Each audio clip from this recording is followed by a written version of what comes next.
where the G20 approves a debt suspension initiative like this. We did not stop there. We extended it for another 6 months until April, until we meet in April, and then we will consider even another extension for 6 months. But this is a very short-term response that will allow these poor countries to reutilize this funding to deal with COVID-19, to support their community, to support their people, to support their health services. And it worked. It worked actually very well. In Angola, for example, and we should not underestimate the impact of this. In Angola, according to the World Bank, Angola health budget is about 3.4%. The DSSI facility that they have received as a result of the DSSI represent about 3.1% of their GDP. This is significant. This is almost doubling their resources and the health services. So we looked even at the midterm and beyond the DSSI, what can we do to help these poor countries?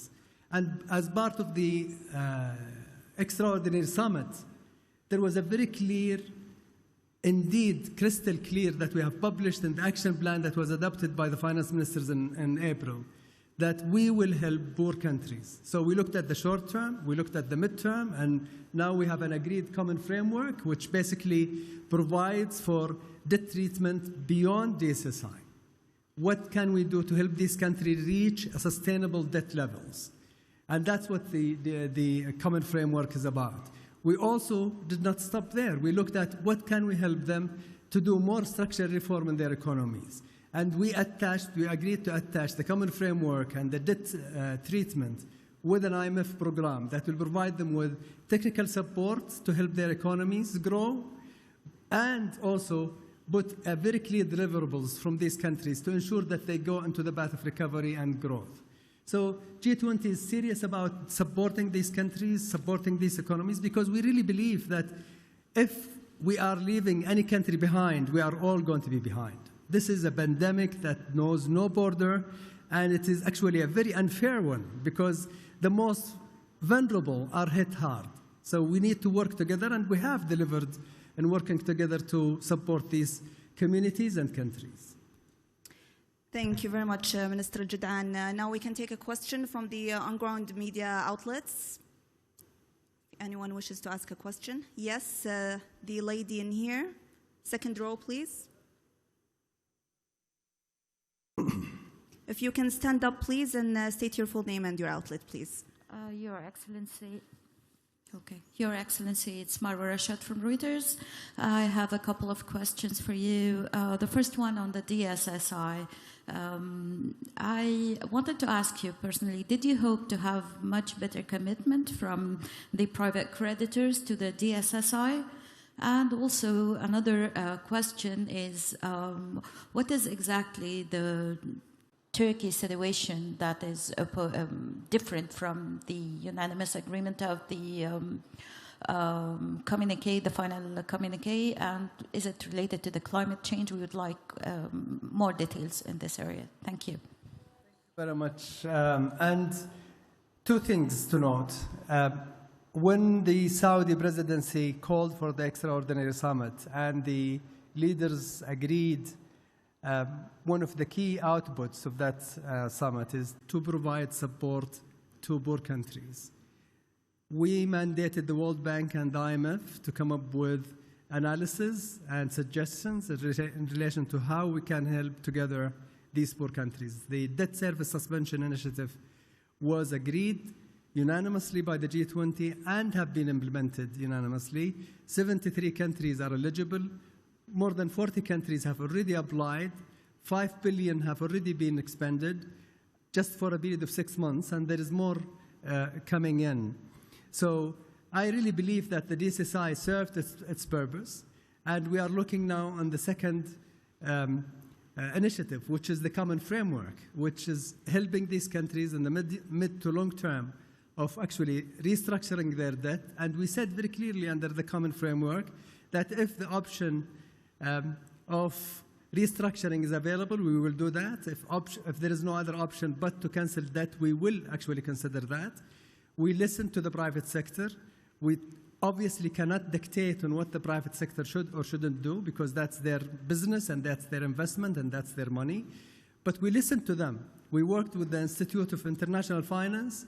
They gave us certain recommendations, including what we have taken in the common framework, which is looking at each country on a case-by-case basis so that we can bring the private sector with us. We also talked to the rating agencies and made sure that they understand clearly what the DSSI is about, what the common framework is about. This is another historic breakthrough in the international cooperation. This is the first time where not only the G20, but also the Paris Club, together more than 30 countries, one of the most richest countries around the world, creditors who are willing to come together and help these poor countries achieve what their people need to achieve.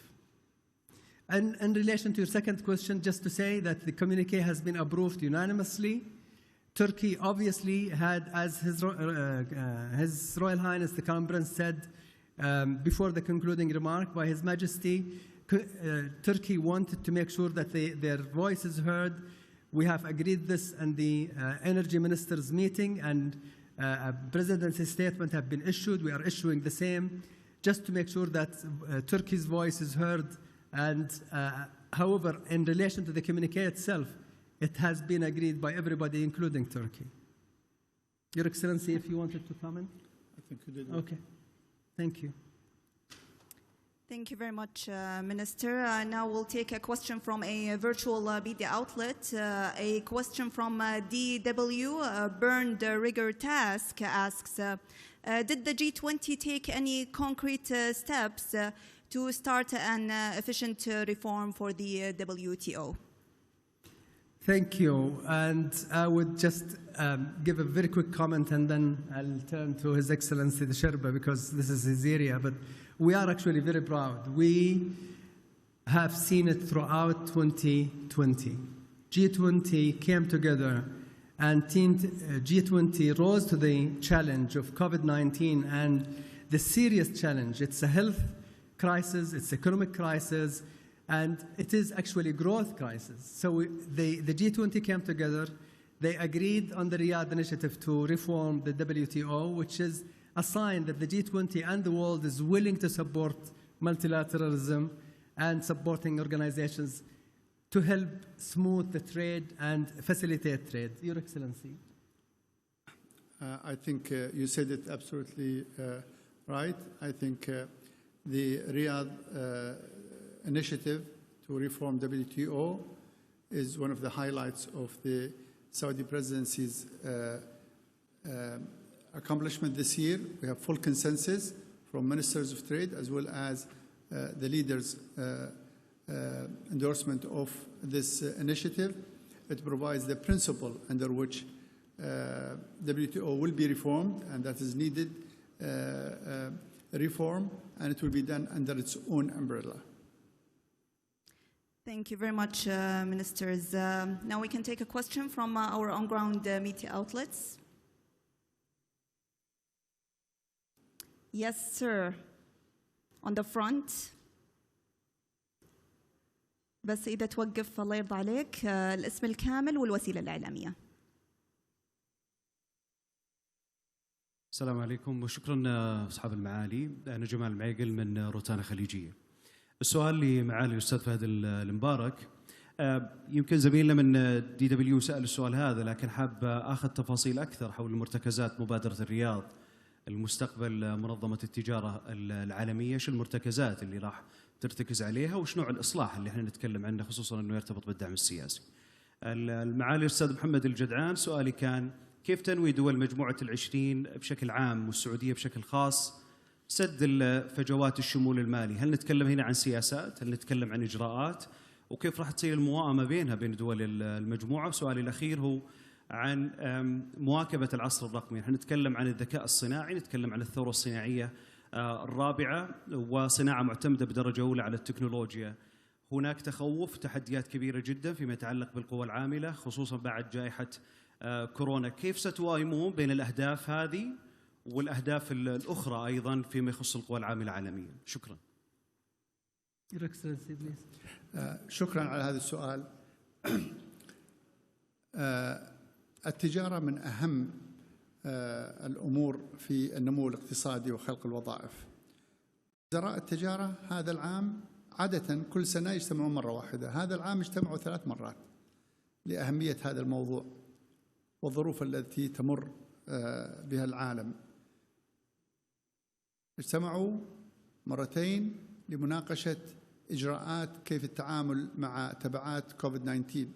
كما تعلم عندما أقفلت الحدود توقف تدفق الأجهزة الطبية، الأدوية، المواد الغذائية، وصادق الوزراء على أهمية العمل مع منظمة التجارة العالمية لفتح الحدود وتوفير هذه، وهذا كان إنقاذ للعالم في ذلك الوقت.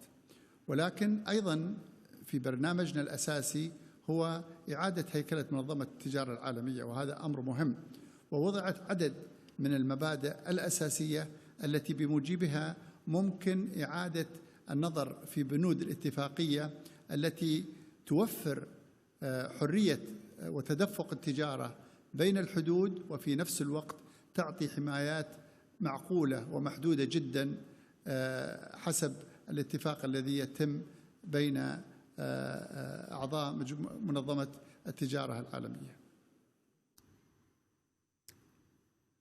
Anything else, Your Excellency? Okay.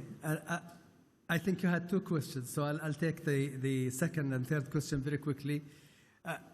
Under the Saudi presidency, one of the key themes is empowering people, and empowering people means empowering people with no exception.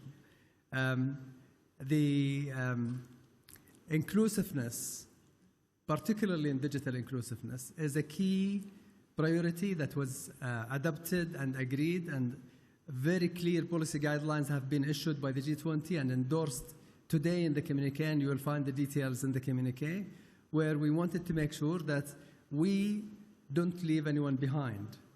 Small and medium enterprises, youth, women, that they need to be included in the digital revolution that is developing, and even developing at a very quick pace around the world.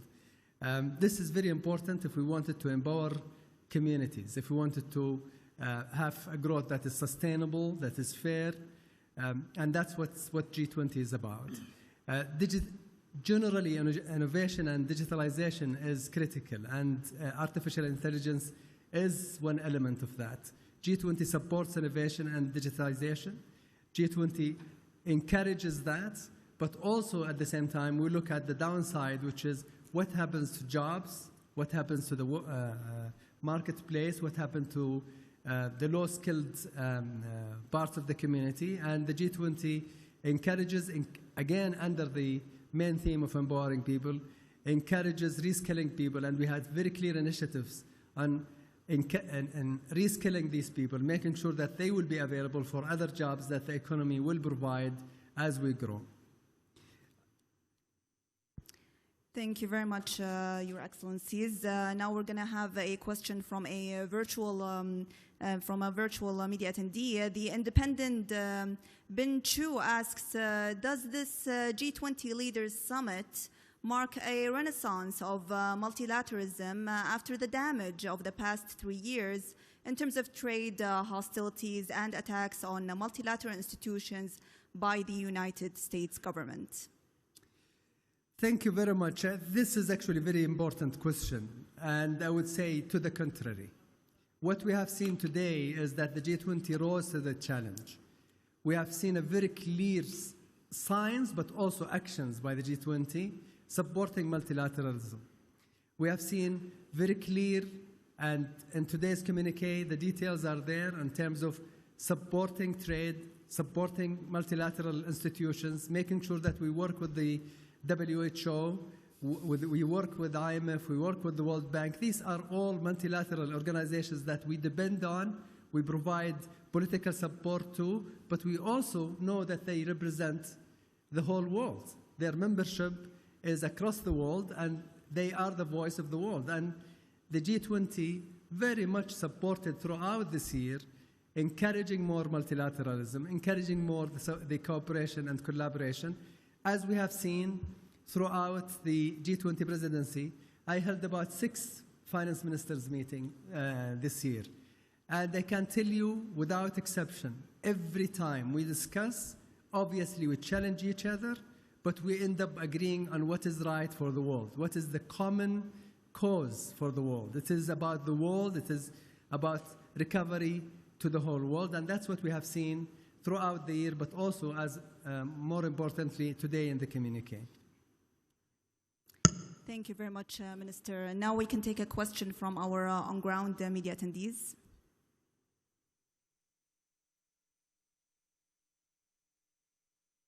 Yes. Yes, the person in the back, please.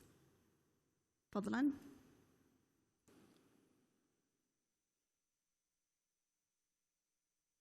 بس توقف الله يرضى عليك الاسم الكامل والوسيلة الإعلامية. السلام عليكم.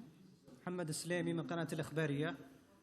سؤالي الأول لمعالي الشربة فهد المبارك. سؤالي هل يعني في ظل عقد هذه القمة بحكم أنها استثنائية وظرف استثنائي جائحة كوفيد-19، هل جعلتكم هذه القمة ربما تعطون الأولوية لها فقط بحكم أن الأولوية للإنسان، وتم تقليل الأهمية للمسارات الأخرى بغض النظر عنها أو التقليل من التعاطي معها في هذه القمة؟ سؤالي الآخر أيضا لمعالي وزير المالية، يعني كان هنالك حديث تفاؤلي جدا مؤخرا في الداخل السعودي. كان مؤخرا بحسب ما ذكر وزير الإعلام تحدث عن ضريبة القيمة المضافة وأنها سوف تراجع في نهاية هذه الجائحة. سؤالي لك معالي الوزير بحكم اختصاصكم وعملكم في وزارة المالية، كيف ستكون تلك الآلية؟ شكرا. شكرا. معاليك. إذا أنا فهمت سؤالك، أولا اجتماع القمة اليوم هو اجتماع اعتيادي وليس استثنائي. نعم افتراضي ولكنه اعتيادي، وقد أعلنا عنه من أكثر من 18 شهر، وهو تكليل ومصادقة على كافة الأعمال والمبادرات والخطط والأعمال مجموعات العمل وأيضا الاجتماعات الوزارية، وكان ناجح بكل المقاييس التي كنا نتوقعها، بل أكثر من ذلك، لأنه ليست فقط على مصادقة على مبادرات برنامجنا الأساس، ولكن أيضا البرامج والمبادرات الإضافية التي تتصدى لتبعات الجائحة. شكرا معاليك. أعتقد من المهم جدا جدا أن نعي أن ما يعاني منه الاقتصاد السعودي تعاني منه كثير جدا من الاقتصاديات حول العالم، ولذلك ما يناقش في مجموعة ال20 سواء من حيث دعم أنظمة الصحة حول العالم هو ما نهتم فيه في المملكة. ما يناقش في مجموعة ال20 من دعم اللايفليهود أو الدخل والمعيشة المواطنين حول العالم هو ما نناقشه في السعودية. أيضا دعم النمو الاقتصادي والتعافي من الجائحة بعد السيطرة عليها يناقش على مستوى مجموعة ال20، وأيضا هو مهم جدا بالنسبة للمملكة. المملكة اتخذت خطوات جريئة جدا وسريعة جدا لمواجهة الجائحة على مستوى اقتصادها الوطني وكرئيسة لمجموعة ال20، واتخذت خطوات عاجلة استفادت بشكل كبير جدا من رؤية المملكة 2030 والعمل اللي تم خلال 3 و4 سنوات الماضية. كان لدينا حكومة مستعدة جدا جاهزة جدا تنسق مع بعض بشكل سريع جدا، أطلقت مبادرات تزيد عن 150 مبادرة تكلفتها أكثر من 200 مليار ريال لدعم الناس، لدعم المواطنين، لدعم القطاع الصحي، لدعم قطاع الأعمال، لدعم المنشآت الصغيرة والمتوسطة، للتأكد من أننا نتجاوز هذه الجائحة دون أن تؤثر علينا تأثير مستمر. فيما يتعلق بضريبة القيمة المضافة، أعتقد ما ذكر معالي وزير الإعلام كان واضح جدا. ضريبة القيمة المضافة فرضت كخيار صعب جدا لكنه ضروري جدا للمحافظة على الاستدامة المالية في المملكة ولدعم اقتصاد المملكة على المدى المتوسط والطويل. وذكر أيضا وأعيد أن المملكة زي أي دولة من دول العالم تعيد النظر في سياساتها وفقا للتطورات الاقتصادية والمالية حاليا لا يوجد أي خطة لإعادة النظر في ضريبة القيمة المضافة على المدى القصير والمتوسط، لكن مثل أي سياسة سنبحثها وسنعيد النظر فيها حسب تطورات الوضع الاقتصادي والمالي. Thank you very much, Your Excellencies. Now we will have a question from virtual media attendees. A question from Nikai Takeshi Kawanami. How does the G20 overcome global imbalances? Current account of some countries won't easily get a vaccine due to their fragile currencies. Since the financial crisis in 2008, global imbalances has been a main issue in the G20. Thank you very much. G20 agenda, as the presidency put forward at the beginning of the year, is very clear. We wanted to realize the opportunities of the 21st century for all, and all means everybody, and that included both empowering people, protecting our planet Earth, but also, which is very important, looking at how can we benefit from new frontiers, new technologies. When the COVID-19 hit, we called for the extraordinary summit, and we committed very quickly through the Leaders Summit, but then through the finance ministers' meetings in April and in July and in September and in October and even this year, that we will support the poor countries. We will support the less fortunate parts of the societies around the world. And we supported the ACT Accelerator to provide COVID-19 therapeutic and vaccine. G20 very quickly stepped in and covered the financing gap for the health services around the world. We injected $21 billion to bridge that gap, to ensure that there is enough funding for research and development of therapeutics and vaccines. And then we supported also the COVAX facility, which provides enough money to ensure that a fair distribution of vaccines around the world. And this is ongoing. Still, it is ongoing. There is obviously shortages, but there are clear commitments under the COVAX-19 facility to ensure that equitable distribution of vaccine to every country, everyone around the world who wants that vaccine. And that is an ongoing initiative that will be continued under the Italian presidency next year. Thank you, Minister. Now we can, yes, Stephen, yes, please. Yes, a microphone, please.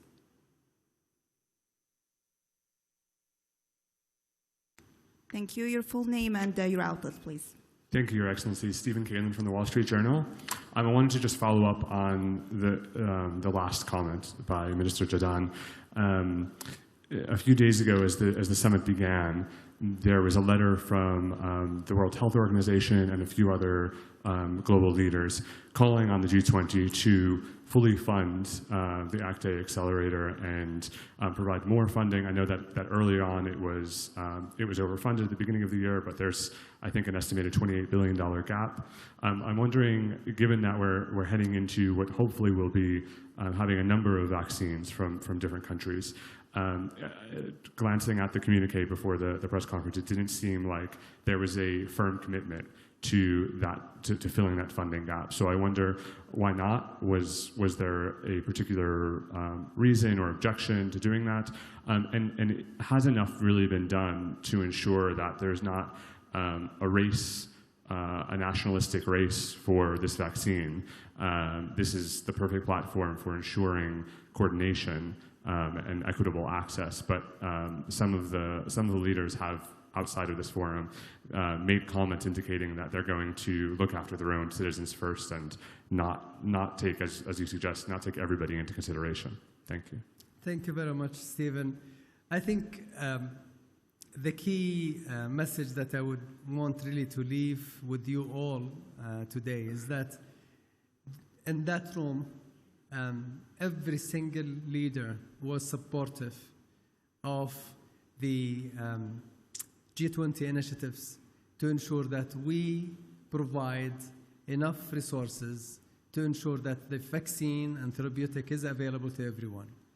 And by the way, it is not only the G20 itself, it is the other multilateral institutions who we are coordinating with, including the World Bank, who are building and more resources to ensure that they fund and provide the vaccine to these countries. This is very important to everyone. There are very clear recognition from the G20 members that if we leave any country behind, we will be behind. So we cannot resolve this issue in certain parts of the world because the rest of the world will suffer. And if one country suffers, we will all suffer. So this is very clear, and we have seen it through the ACT Accelerator support, through the COVAX facility, which actually we have an overwhelming number of countries supporting it, but also through the multilateral development institutions, including the World Bank, including the Islamic Development Bank and other institutions who will step in and provide more support to ensure equitable distribution of the vaccine. Thank you very much, Your Excellency. And now we only have time for a couple of more questions. Yes, the gentleman in the middle, please. If you can stand up and your full name and your outlet, please. أيهم القاضي مراسل قناة RT روسيا اليوم. الرئيس الروسي فلاديمير بوتين في كلمته أمس شدد على أن روسيا مستعدة لتوزيع لقاحات ضد وباء كورونا. كيف تتعامل المملكة العربية السعودية مع هذا المقترح أو هذه المبادرة سواء من روسيا أو من دول أخرى؟ شكرا. شكرا جزيلا. وبالتأكيد المملكة العربية السعودية كرئاسة مجموعة ال20 ترحب بجميع المبادرات التي تحقق ما دعت إليه مجموعة ال20 من توفير اللقاحات والأدوية لجائحة فيروس كورونا 19 سواء من روسيا، من الصين، من دول أخرى أيضا أبدت استعدادها. نرحب بذلك بالتأكيد. وهذا قد يكون جزء منه إجابة على سؤال ستيفن على توفير اللقاحات. أعتقد هناك عدد كبير من الدول بما فيها روسيا والصين وغيرها أبدت الاستعداد لتوفير اللقاحات بشكل سريع وبتكلفة منخفضة جدا للدول الفقيرة والغير قادرة على توفير الموارد المالية لشراء اللقاحات. Thank you very much, Your Excellency. Now we have a final question from media attendees virtually. The independent Turkish, Merk Sunzu, each country holding the term presidency of the summit leaves its own unique mark on the G20. What do you think is the original contribution left behind from the presidency of Saudi Arabia? And for you, what is the less satisfying aspect that can be done better by the G20 in this period? Thank you very much. Indeed, it is a very proud moment. We conclude our presidency today very proud. We have not only achieved our original agenda, but we also achieved the additional agenda items that we have included following the COVID-19 pandemic crisis. And I will name few. It is the first time ever in the G20 history that debt service suspension is agreed. It is the first time, and this is a major breakthrough. It is the first time in the history of the G20 where we inject $12 trillion in the world economy. What did that do? This is a coordinated effort by the G20 to support the world. And what that did is basically, as the IMF have said, that have put a floor under the world economy. The OECD said it would have been a lot worse but for the policy interventions by the G20 members. The ILO said that we would have lost hundreds of millions of jobs if the G20 did not interfere in a very coordinated policy position and stimulus packages to support the world. We did not stop there. The circular carbon economy, the first ever initiative that actually looks at this holistically. Climate change is very important. Saudi presidency, key aims under its main theme of realizing opportunities of the 21st century for all is protecting our planet. And we took climate change very seriously. As a country, We indeed have done a lot of efforts. Our energy mix is significantly now carbon neutral. We have started capturing carbon. We have the first and the largest in the world, actually, of capturing carbon and reproducing it in materials that are helpful to communities. It is the largest plant in the world in Saudi Arabia. We had the first production of clean hydrogen, blue hydrogen shipped to Japan. So we take actually climate change very seriously, and the G20 have done so by endorsing our initiative, the circular carbon economy.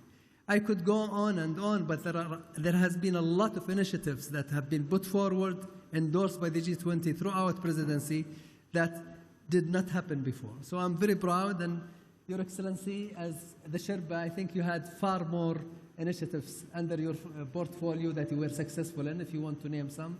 Well, I think you named some of the excellent ones. I really, like to invite you all to the website of Saudi Arabia, the G20 presidency. It has a tremendous number of initiatives with details in the ministerial as well as in the leaders' declaration. But also, we have, for the first time, the group of the working group of anti-corruption. This time, we have elevated to a ministerial meeting level. The first time we have also, and we launched several initiatives that helps in combating corruption in the economy, as well as the water initiative, which brings the water dialogue to allow us to better manage the water and for sanitation and for drinking, which is very important, especially at this time of the COVID-19. I think there are also other areas such as combating the land degradation. As you know, we lost a lot of trees in the world, and this is a very important initiative where Saudi Arabia calls for reduction in the land degradation to 50% by 2040.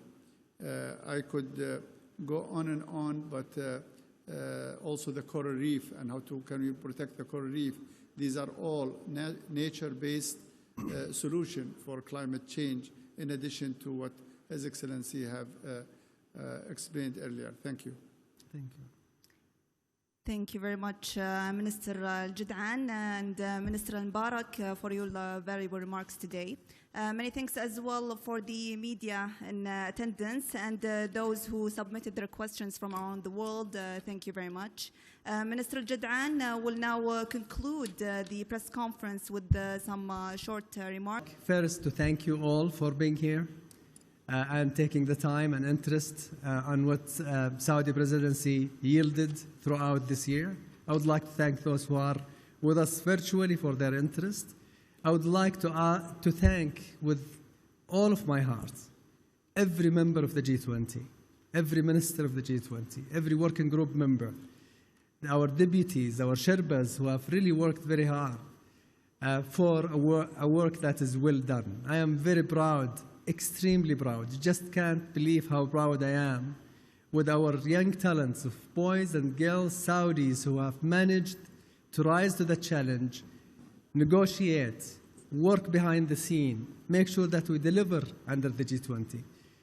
But without the help and cooperation of each member of the G20, we would not have achieved this. So I thank them, I thank the working groups, I thank the engagement groups who have been very active, and I thank everyone for their support throughout this year. I would like also to congratulate Italy. And it is not going to be an easy year, but I'm sure that it will be a better year with the vaccine science coming in.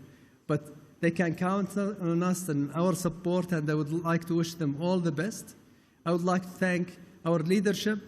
Really, they put all the resources that we need under our disposal to make sure that this G20 year is a very successful year for Saudi Arabia. All the best for everyone, and I would stress again, I would like to thank my team, the Sherpa team, the G20 Secretariat team for work that is incredibly hard, but has been achieved with extreme success. Thank you very much.